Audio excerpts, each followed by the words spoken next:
Welcome back to Closet Cosplay, the podcast where we help you create con-worthy cosplays on a closet budget. I'm Michelle. And I'm LJ. And today we are doing a Halloween recap because we made it through spooky season. Sadly. Yeah, unfortunately. So many of my friends actually are putting up Christmas decorations already. That is illegal. What side of the debate are you on this? That absolutely needs to be held until after November under pain of penalty of Geneva Conventions. Oh gosh, you're extreme. I'm very extreme. I better not see one. I heard Starbucks was putting out their cups already. No, I'm not okay with it. We drove past the Bass Pro Shop in Memphis, you know, the big pyramid. Oh, yeah. And they had red and green lights all up it and Christmas trees and Christmas lights out front. I mean, it was very pretty. But I'm sure it was, but it needs to be... It was like November, you know. We haven't even had Thanksgiving yet. The beginning of November. Please. Well, the thing is, my Halloween decorations are still up. So Perfect. I'm still celebrating spooky season. Spooky season is all year round for me, honestly. I don't really decorate that much, but my house is full of dead things, so I feel like that counts. Absolutely. All right, on to the episode. Sorry, we got a little sidetracked. So Halloween recap. So LJ, tell me about how your Halloween costume went. Woo! It was a trip. All right, so if everybody remembers, I was Danny from the movie Midsummer, which is like this nice little like Swedish white dress with blue embroidery on it and flower crowns and stuff like that. And if you listen to the last episode, you heard me talk, well, not last episode, the episode before that like I was going to do, I was going to cheat, and I wasn't going to do embroidery, because embroidery takes forever, and I'm not nearly that talented. And I was like, I'll do something easy. I got it. I'll do fabric paint for the blue embroidery. And if I remember correctly, you were super confident. I was very confident. Foolishly confident, you might say. And I went out into Michael's hobby store, and I got these, like, stencils that were, like, flowers. I'm like... Done deal. I got this. Easy peasy. I went to do it, and I messed it up so bad, you guys.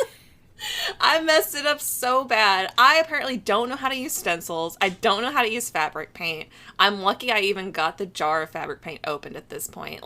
So I found a video, actually, of a girl making a midsummer dress, like, after the fact. And I wish I had seen it before.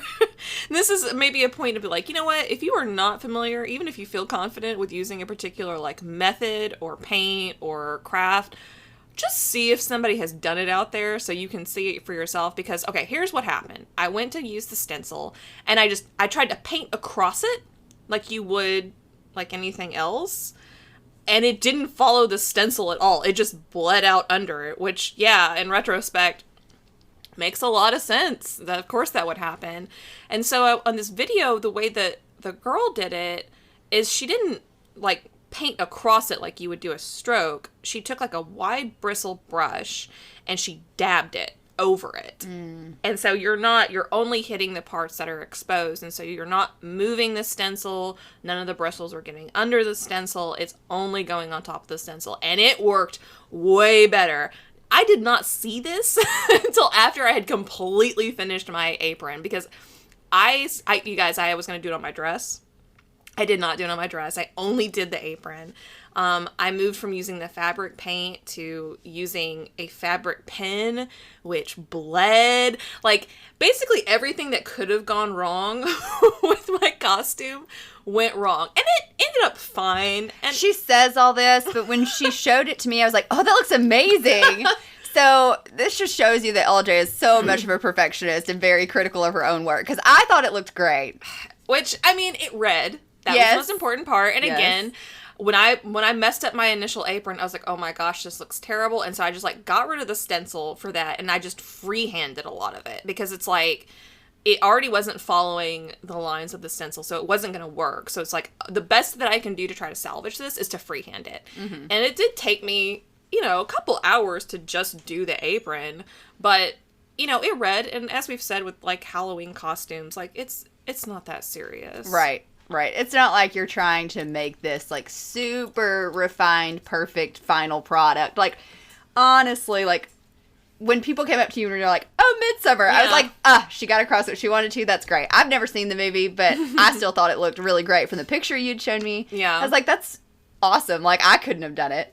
I mean, I really liked, I didn't want to ruin my dress either, because eventually, like I said, I think if I would get another apron, I would redo the apron, and then I would figure out a way to do the dress, because I think it's really cute to take to a con, even, because a lot of people like the spooky stuff. But it was really nice. Everybody loves when you have the, like, oh, midsummer. Right. Like, they recognize you. And so that's always a lot of fun. So I was glad that, like, at least some people knew how I was. Right. That was the most important thing for me. And then my flower crown stayed the whole night. Yeah, it did. I was shocked.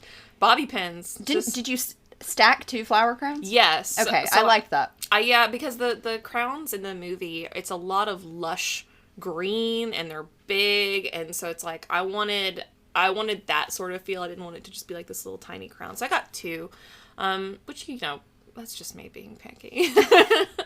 But I liked that. Like, I wouldn't have thought to get 2 and stack Really? them. Yeah. I don't think I would have. Yeah, it's, again, sometimes if something's not big enough or full enough, I do that with a lot of things. I did that with the flower crowns. One year I was, the one year I have allowed myself a sexy costume, I went with friends as the Queen of Hearts and, like, an Alice in Wonderland sort of theme group stuff. And so I had, like, the short skirt with, like, the thigh highs. And I wanted, like, a really nice, fluffy skirt. Like, I wanted it to stick out. And none of the petticoats were fluffy enough for me, so I just got 2. Right. It did exactly what I needed it to do. So sometimes, like, if something's not big enough, thick enough, fluffy enough, just get 2 of whatever it is, because it'll probably fix your issue. That's a good hack to just get, like, double or triple of whatever you need. Yeah. I think a good example of that was a friend of ours went to Amy Winehouse for Halloween, and she had 1 sheet of tattoos to get it right. Oh, yeah. She had 1 sheet of tattoos, which I will say I don't think it was a cheap set It was like of a $20. tattoos. Yeah, so, you know, if you have the wherewithal to buy 2 sheets of tattoos. But anyways, I told her I would just keep with the 1. But one of the things was, so she was kind of rushing to get ready, and she would cut a tattoo out, she would place it on wherever a tattoo went for Amy Winehouse, you know, which it was really neat. They included a map of where the tattoos went, which I thought was a nice touch. It was like, hey, this is where this tattoo should go, instead of you having to guess. But so she would place the tattoo on her arm, she would, like, get it wet, and then pull it off and realize she hadn't taken the plastic off. So watch out with those temporary tattoos, that if you're, like, in a rushed mindset, just peel the plastic off beforehand. Take the plastic all off at the beginning. Yeah. Just Yeah, I think that's a smart idea. I know it seemed to bum her out, and I would be bummed out too, because it's like, oh, that's my costume, right? Like, that's the part that, like, makes the costume, or these tattoos, especially when you pay for them. Like, you don't want to ruin them. So if you find yourself making mistakes, or you're in a rush, I know it sounds counterintuitive, just slow down. Yeah. Take a breath.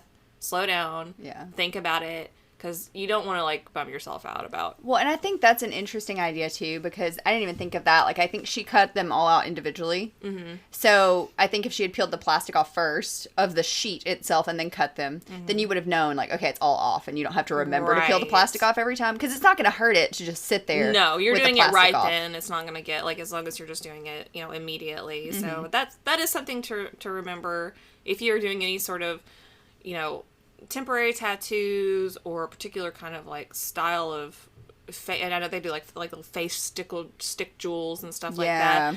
If you are not familiar with using that kind of thing, it might be in your best interest, especially if you don't have time to get another one to get to. I've done that. I do that with hose, like pantyhose. I always get 2 of whatever pantyhose that I have for a costume, because, like, inevitably I'm going to put my finger through one, or I'm going to run up against something. Well, I thought that was such a cool concept too, because I've never really thought of, like, temporary tattoos as, like, making a costume. So I thought that was really neat to see that added element, which is kind of a thing that we really appreciate, is those little details. So I just thought that was so neat to have that detail. Like, I wouldn't have thought with a Amy Winehouse costume that I would have thought to get the tattoos. So I thought that was just really creative. No, I wouldn't have thought that there was, like, temporary tattoos out there for that. Like, why would you? It wouldn't seem like there's that much call for it.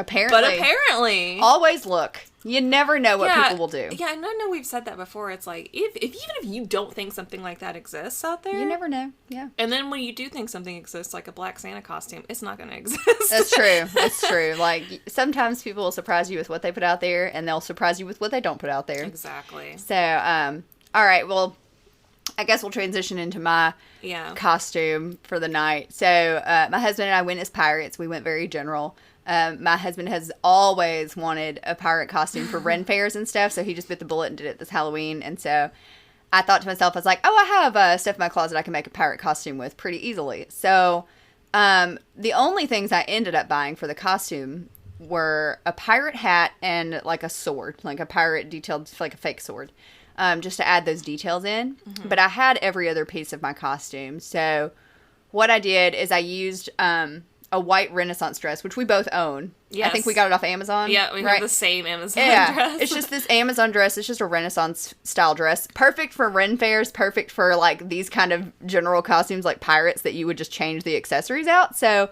it really ended up working well. I think you used it for your fairy costume, right? I used it for my fairy costume. Yeah, so you could put a lot of accessories on it and make it I think it's a great piece. It's one of my favorite costume pieces I have in my closet. Yeah. So that was the base of it. I had a white Renaissance dress. I have a lot of scarves, I've noticed. I just generally own a lot of scarves. Like, I love them. That's fair. So, that helped me out in, all the pirate, like, hip drapings and, like, they'll wear, like, a scarf on their head. So, the pirate hat that came in was actually a little big for me. So, the way I helped that situation is I took one of my scarves and did, like, the pirate head wrap, and it, like, gave me that extra space. So the hat fit on better. Which is perfect because it's already, like, the look. So right. So it worked. Mm-hmm. And honestly, like, I could have probably tucked the scarf up underneath without it showing to help, like, create that space. So if you have a hat too big, it might be a hack for you that could help you out. And then I used, actually, I think it's a beach cover-up kind of scarf. So it's one of those bigger ones. Yeah. And so, and it had tassels on it. It was just gray. And I doubled it over so you would see, like, 2 layers of tassels. And I did that around my hip. And I added just a like detailed kind of scarf on my hip to add more like bunches kind of on the side to just be like that kind of extra eclectic kind of like. Yeah, it looks really good. Stuff. You'll see a picture of it. And I actually bought a pair of like black pointed boots, like they're in kind of like that old Victorian style from Amazon a while ago when I thought I was going to have a ton of Renaissance fairs to go to. Yeah. And so I ended up using those boots for the pirate costume, which ended up working really well because my hat was black, the boots were black, so that worked. And then I had a couple different options for corsets. I have a couple over bust corsets and one under bust corset. And so I thought for the sake of comfort, I would do the under bust corset. But I realized it's just as constrictive. Like, I still couldn't, like, bend very well. So I remember the first time I tried the costume on, the deadly sin of corsets or whatever. I put my corset on before my boots and obviously had a very hard time of it. So just as a reminder to everyone out there, boots first, then corset. That's how that works. Yep, that's our tried and Lesson true method. learned. Lesson learned. But it was fun. I really enjoyed how it all came together. I was really happy that all I had to do was buy 2 pieces. True. And that I had everything else and it ended up looking way better than I expected. No, it looked great. Devin looked pretty good too. Devin looked pretty good too. He had the full on pirate coat and like he had a scarf on his head too that I had to wrap because he's like, I don't know what I'm doing. But it's pretty simple. Like you just lay the scarf or head wrap on top and then you just kind of wrap it around and tie it on the side so that you have the tail coming down the side of your It's so funny, like simple stuff like that, your brain will just blank out like, I don't know how to tie a knot. Yeah. I do that sometimes where I'm like, I don't know how to tie a bow. I don't know how to make a bow. Like I just got this new dress for work that's like has a little black ribbon that you're supposed to tie in a cute little bow and I'm just like, I don't know how to do this. I don't know how to make a cute bow. I don't know how to make an ugly knot, and that's all I can do. So right. But there's a YouTube tutorial for everything. So that's true. And Devin had like these kind of fisherman style pants. Yeah. That worked really well with his outfit. So it looked great. He had a gun that was very funny to me because it was supposed to look like a flintlock, but when you pulled the trigger, it sounded like an automatic machine gun. Yeah. And I was just like, that is not how those guns sound. Yeah. But, that's what you get, but it was a Halloween. fun accessory, yeah. Yeah, Vince's jacket was a hit, his big bear jacket. Yes. And he really enjoyed that because he just got to wear normal clothes under it. Yeah. That jacket got passed around. I'm pretty sure that Vince and Devin exchanged jackets at one point. Yes. It was fun. But yeah, one creative costume I saw, I just remember thinking it's so simple but so effective. One of our friends had a jacket on and walked in and unzipped his jacket. He had a red shirt on and khakis on, and he had a name tag that said, "Hi, my name is Jake." Oh. And I just thought it was genius. I was like, oh my gosh, Jake from State Farm. Like, so simple, so effective. Well, that goes back to your name tag thing. That's you true. were like name tags. Yes. You could use a name tag so creatively, and that was one use that I thought, that's what I'm talking about right there. Yeah, I was really glad to see just like a spread of good costumes, honestly. There was 3 people that were dressed up like the kids from Nightmare Before Christmas. I love that. Oh, it was so cute. They had, like, one of the guys, he had his hair, he'd spray painted it red, and then he had done, like, the hair up in, like, little horns. Yeah. It was so good. Such a cute way to avoid buying, like, devil horns is just to, like, gel your hair up into the horns. Yeah. No, they did a really good job. I thought that was a cute added thing. Yeah, it's always fun because, like, you know, we sit here and we try to come up with, like, little hacks and ways to get around doing stuff. So it's always interesting to see what other people come up with. And then we try to give those to you guys, too. Yes. Yes. But I think overall it was... I saw a lot of good makeup on Facebook, too. People just playing with makeup that night. Like, getting creative. Because it's just like, okay, if they're just going to take a selfie, they can do the crazy makeup looks. And that always impresses me because I'm just not a makeup person. So... I love when people do creative stuff. So. It's definitely not working. Oh my gosh, speaking of makeup, I forgot to mention that. Oh yeah, here we go. Okay. Here we go. So, just to add on to my list of everything I do Your is list a mistake. of woes. Yeah, for real. My Halloween woes. Normally what I wear is a tinted moisturizer. It's very light, it's very translucent. And I have been out for months and haven't bothered to get anything else because it's, you know, nobody's going anywhere now. And if I go somewhere, I have a mask on, so I'm not going to put makeup on. Right. So I was like, well, I need some makeup for this. So I went and picked some, but they don't make my brand of stuff anymore. So, and because of the pandemic, like, you can't try any of the makeup. So I just kind of like had to eyeball it. Right. So I got this foundation because I don't even have any tinted moisturizer anymore. And I go and, like, we're getting ready, and I go to put it on just like I would put on tinted moisturizer, which, you know, I put a bunch in my hand and just smear it on my face. That is not what you do with foundation. And I know I'm probably telling a lot of people something very obvious right now, but this is just very solid proof. If you ever thought I was a smart person, this should erase any thought of it. Oh. I just smeared it on my face and I looked like a freaking ghost. Like, it was so pale, and, like, Michelle didn't have makeup wipes. I didn't have mine. She doesn't use makeup wipes, so, like, I couldn't get it off, and, like, it was already on, so it's just like, whatever, like, it's fine. I look really pale and deathly, but it's fine. And then, like, we go out, and one of our friends is like, oh, I need to be a mime. Do you have any more of that white makeup? And, like, my soul. I just died a little inside. I was just like, So, it was hilarious looking back, but in the moment. It's very funny. And, like, oh gosh, I exaggerate a little. Like, clearly I wasn't that hurt. I know she didn't mean anything bad by it. It was just very funny of me being like, oh, this seems very pale, and then somebody literally going, oh, do you have any more of that makeup? I'm supposed to be a mime. Yeah. Yeah. But hey, you know, it worked for her, so it's fair, yeah. So just a word of caution if you're like me and haven't used makeup in a while. Less is more. Yeah. Ooh, I did want to mention, I saw a Queen of Hearts looked by one of our friends that was so creative because she did a dress with red roses on it. And this was so simple but so effective. She carried a little, like, Beanie Baby flamingo, which is this what we're talking about, little plushies.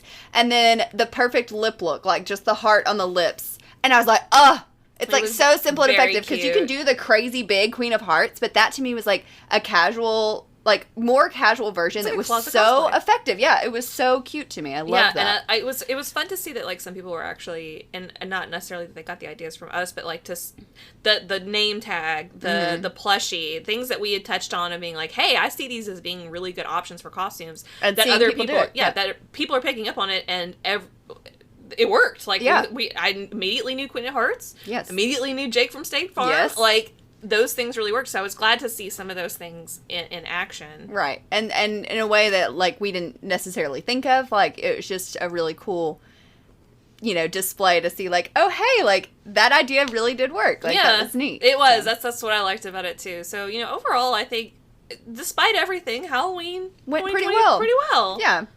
We pulled off, I think we pulled off our costumes pretty well, and we had a good time. We got through spooky season. I'm still celebrating. Mm-hmm. LJ's still celebrating. Always. So, join the spooky train, at least until after Thanksgiving.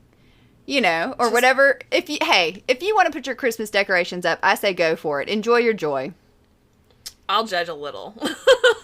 I won't really judge. Yes, I will. We love you guys. And we hope you have fun with your Christmas and or spooky and or grateful season this November. And we will catch you next time here on the podcast. Make sure to drop us a line of suggestions if you've got any suggestions. That's right. Do all the things. Send us pictures. Send us emails. Join our Facebook group. Hit it all up. Yes. All the things. And then we will talk to you next time. Absolutely. Bye, guys. Bye.